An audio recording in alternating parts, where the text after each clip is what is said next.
Hello, bonjour, je vais parler du prince Harry, on va parler de sa demande devant un tribunal de challenger la décision du Home Office et aussi de Scotland Yard de ne pas lui fournir une sécurité lors de ses séjours en Angleterre. Donc si vous vous souvenez, j'avais parlé de cet incident, de cette histoire, c'est-à-dire que le prince Harry avait demandé que lorsqu'il est sur le territoire anglais, il puisse bénéficier de la protection de la police anglaise, c'est-à-dire de Scotland Yard, du Home Office, et qu'on puisse lui donner des gardes qui seront habilités à porter des armes, parce que ceux qui l'auraient embauché des États-Unis n'ont pas de possibilité de le faire ici parce que différentes lois s'appliquent. Donc il avait demandé ça, sa demande avait été rejetée. On avait fini par apprendre en fait que ça avait été rejeté parce que certains conseillers de la famille royale faisaient partie du jury et le prince Harry n'en avait pas été informé. Et c'est cette information-là qui, je pense, vient de changer la donne au niveau de la décision que vient de prendre un juge.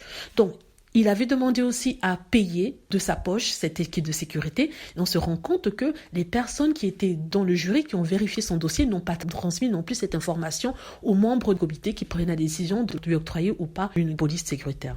Alors, si vous vous souvenez, j'avais dit dans une vidéo qu'il avait pas porté plainte, mais il avait challengé devant une cour, demandant à ce que son cas soit réentendu et à ce qu'il puisse apporter des compléments de documents pour pouvoir voir son cas délibéré et faire en sorte que le Home Office et Scotland Yard acceptent la demande de sécurité, de protection de sécurité, protection anglaise. Donc, le juge vient de lui octroyer cette demande-là. C'est quelle demande? En fait, il ne dit pas qu'il va recevoir la protection policière du Home Office.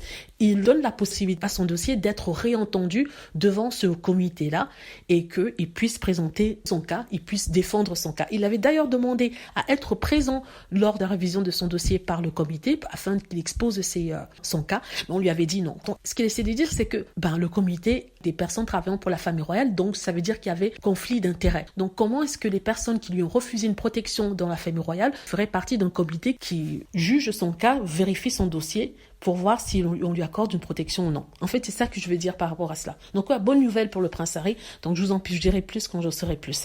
Dites-moi ce que vous en pensez. J'espère que vous avez aimé la vidéo. N'hésitez pas à cliquer sur like si c'est le cas, à vous abonner pour plus de vidéos et à cliquer sur la petite cloche afin d'être averti lorsque je poste une nouvelle vidéo. Merci.